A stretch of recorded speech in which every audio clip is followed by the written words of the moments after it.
Hello everyone, I am the Medic Kirby, and welcome to my channel, The Commander Tavern. The Commander Tavern is a channel dedicated to my favorite Magic the Gathering format. The Brewery is a series on this channel showcasing my spicy brews under the deck text. On this episode of The Brewery, I'll be discussing my take on a recently spoiled commander from Commander 2021, Guillaume Master Chef. If you like this deck or any of the cards I'll be mentioning throughout the video, please consider using my TCG Player affiliate link when purchasing those cards. You can find that link down in the description. It'll really help out the channel. The best way you can help support the channel is with my Patreon. For just $1, patrons get early access to certain videos on YouTube. In fact, patrons got a chance to see this video earlier. You can also support my channel for free by simply liking, subscribing, and sharing, which also helps out a lot. You can find all pertinent links down in the description. Alright, let's get back to the episode. Guillaume is a 5/3 Troll Warlock with Trample for 2 generic, 1 black, and 1 green. At the beginning of your end step, he creates a number of food tokens equal to the number of non-token creatures that enter the battlefield that turn.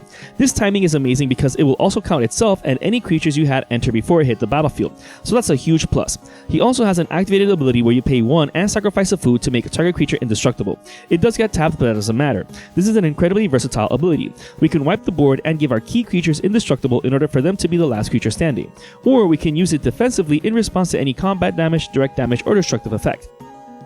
Gyome isn't the only way we're creating food tokens either. Gilded Goose, Gluttonous Troll, and Gingerbread Cabin entering the battlefield create food tokens. The Troll has the potential of creating up to 3 food tokens. The Goose and Troll can also trigger Guillaume at the end of the turn to create even more food tokens. The Cabin is a land and won't trigger Guillaume, but it is a forest so it can be fetched for and ramped for. Just make sure you do so when you have enough forests for it to enter untapped to create the food token. The Goose can also turn food into mana, but we'll see how the deck accelerates mana near the end of the video. Casting Feasting Troll King, Giant Opportunity, and sending Curious Pair on an adventure via Treats to Share also create food tokens. Unfortunately, the Troll King and Children don't create food tokens when they enter the battlefield, but they will trigger Guillaume at least. Giant Opportunity can create 3 food tokens or a 7/7 beater. Obviously, it depends on which you prefer to use, but getting a 7/7 for 2 food and 3 mana is nothing to scoff at. All of these creatures can be further taken advantage of with some of the combos and synergies in the deck, but we'll see those soon. Doubling Season, Parallel Lives, and Primal Vigor are included for the obvious reason of multiplying the amount of food tokens created. Primal Vigor does have the potential of helping out opponents as well, but we're going to be making the most of it. If not, then don't cast it. Doubling Season and Parallel Lives are more than enough if you're facing +1/+1 counters decks or token decks. It bears mentioning that these aren't the only cards and effects that create food tokens in the deck, but the deck has so many other synergistic ways of creating food tokens that these are the simplest ones of those cases. One of those synergies is beefing up our creatures, no pun intended. Lowstone Mirror, Neem Shrieker, Darksteel Juggernaut, and Shambling Suit. Of these, the last 2 don't have some form of evasion of getting through like the first 2, but they're still quite the threat, especially since the Juggernaut has built-in indestructibility. These beaters take advantage of the amount of artifacts we'll undoubtedly have in play in order to smash face. Similarly, Cranial Planing can turn any creature into a beater. Equipping this onto Guillaume might be enough for him to turn into a 2-turn or even 1-turn clock. Considering that Guillaume has built-in trample and the potential of becoming indestructible, this is potentially the best equipment in the deck. Giant Skewer is also included in the deck.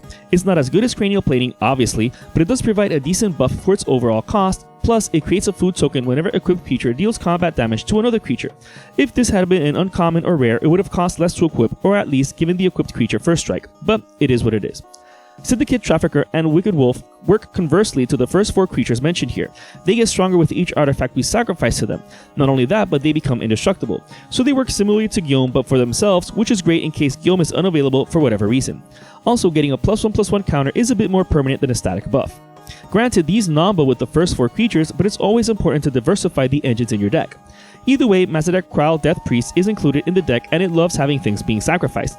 Not only does the deck have plenty of ways to sacrifice food or artifacts in general, but food tokens have a built-in sacrifice outlet. This allows Mazarek to pump our entire board. In fact, regardless of what's being sacrificed, be it creatures or fetched lands, and regardless of the player doing the sacrifice, Mazarek is an amazing commander in its own right, but it's amazing in the 99 here. As already mentioned, since food tokens are artifacts, we can also take advantage of the amount of food tokens we can make to not only protect our creatures, but for other synergies as well, particularly in some of the combos and interactions present in the deck. Disciple of the Vault, Marionette Master, and Underhanded Designs are used to drain the table whenever an artifact hits the graveyard. With the amount of food tokens we have hitting the graveyard, as well as the other artifact creatures in the deck that can potentially be sacrificed and recurred, this can very easily finish off the table, especially if they've already been weakened from the beatdowns. Unlike the creatures which are free to use, the enchantment does require paying 1 mana for each trigger, but it's still decent enough to include, especially since it can be sacrificed at instant speed to destroy a creature in a pinch. Of these, the best is Marionette Master, since the deck has ways to make her power even higher in order to really try and maximize the damage output. The infamous Witch's Oven and Cauldron Familiar combo is also present here. The oven works amazing on its own in the deck, but when combined with the cat, it can do some work. This might seem a bit slow, but keep in mind that this is a creature entering the battlefield each turn, potentially. It also makes the cat amazing sacrifice fodder for other engines too, such as Whisper, Blood Liturgist, and Hell's Caretaker. While Guillaume can make our creatures indestructible, these two can help recur creatures for some amazing interactions. We can sacrifice artifact creatures to any effects and then reanimate them for continued value for effects that care about both creatures and artifacts. We can also just recur normal creatures in order to get more food from Gyome or from creatures that create food tokens when they enter the battlefield. They also synergize with Mazarek, providing an epic amount of +1/+1 counters spread across our board. Agadeem's Awakening also helps with reanimation with the potential of getting multiple creatures out of the graveyard. It's a one-time only, unlike the previously mentioned creatures, but since its backside is Agadeem the Undercrypt, a land that has the potential of entering the battlefield untapped, it does not take up a slot in the deck, which is always a good thing. Temur Sabertooth does something similar with repeating enter the battlefield triggers, but by bouncing the creature instead. It also becomes indestructible when it does so, which is even further ingrained with the overall spirit of the deck. Bouncing creatures that create food tokens can go really far, especially cheap creatures like Curious Pair. We can send them on an adventure and then cast them at a later turn to bounce again. However, the best creatures to bounce are Memnite, Ornithopter, Phyrexian Walker, and Shield Sphere. These are included because they cost 0 to cast and are artifacts as well. You'd be amazed at how good these simple Cheerios are in the deck. They synergize with Cranial Planing and all the other creatures that grow with the amount of artifacts we control. They can be sacrificed to effects that care about artifacts and then recurred from the graveyard for further value, or bounce with Temur Sabertooth to be recast for free to trigger Guillaume. Indestructible isn't the only response we have on the deck either. Not all removal effects destroy. This is why Swiftfoot Boots, Lightning Greaves, and Champion's Helm are included in the deck to protect Guillaume from other effects like exile, tucking, removing its abilities, or converting it into something else. So they're pretty self-explanatory. Since Guillaume does provide indestructibility all around, we don't have to worry too much though. Thus, these equipment are enough.